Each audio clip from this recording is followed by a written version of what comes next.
Hi everybody, I'd like to welcome you back to another American Meishan Breeders Association video. My name is Rico Silvera. I am the president of the American Meishan Breeders Association. I'm also the co-proprietor of God's Blessing Farm in Nyota, Tennessee, and that's where we are today. Today's video is going to be about the Meishan breed and does it fit your farm model. One of the things I always tell people when they come to me about the Meishan breed is it's extremely unique. It's medium-sized, docile, very prolific, very delicious. But does it fit your farm model? And what do I mean by your farm model? Well, think of it this way. You have an image for your farm. And you either need to solve a problem or you need to find something that fits to help you meet that image of your farm. Get this out of my way. And what we're going to try to do today is say, is Meishan a good breed for your farm, a good breed for the future of your farm, and if it is, how should you profile your herd? Think of any breed of livestock, especially heritage breeds of livestock, as a tool in the toolbox. So when we talk about the Meishan, now we're going to talk about three farm models that I always ask people, is this what you're doing? The first is, do you have a personal farm model? In that, do I mean, is it a kind of a hobby farm where you want to raise and conserve a heritage breed, maybe raise some pork to eat for yourselves? We also have a genetics model. In a genetics model, you raise breeding stock for other farms. And then finally, there's a meat model where, while it may not be the primary income of your farm, the idea of raising pork is to raise pork that you can sell for meat. Now we've got two of our girls right here today. They're having a little snack on some organic celery and some organic spinach. This is Butternut. She's 100% Iowa State lines.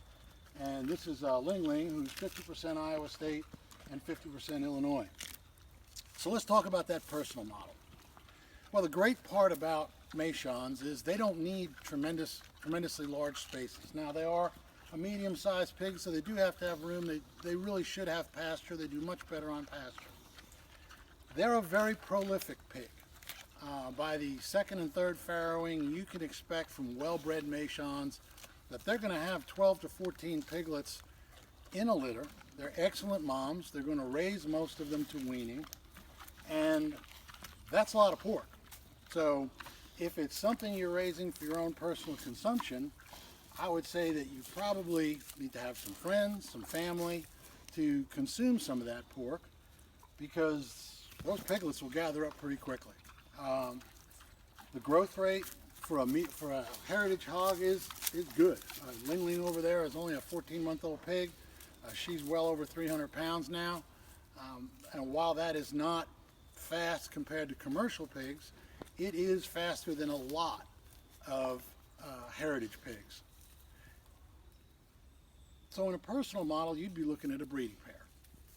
Now let's talk about a genetics model.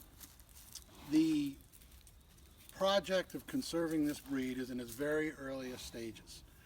There aren't a lot of people out there with breeding pairs of certified pure Meishan pigs. So if you're in a genetics model, most people who come to you are going to be looking for a breeding pair. Now, to produce breeding pairs with good genetic separation, you need a couple of things. One, you need to know the history of your pig, the pedigree history. You need to know that what you're breeding isn't an unintentional line breed. There's nothing wrong with line breeding, but knowing the level of relativity of your pig is very important. So we feel very strongly here at the American Meishan Breeders Association that probably one of the most important things we do isn't just identifying if a pig is pure, but providing a pedigree history on that pig. But to provide a good genetically separated breeding pair, you're going to need 2 boars and 2 sows, definitely with some genetic separation, so that you can sell that customer a breeding pair. That means you have to manage 2 boars, you have to manage 2 sows. But understand that at this stage of the conservation effort, most people who come to you are not going to be looking for a single pig. They're going to be looking for a breeder pair. People are not to the point yet where we have enough breeder pairs out there that they just want to add new blood to their farm.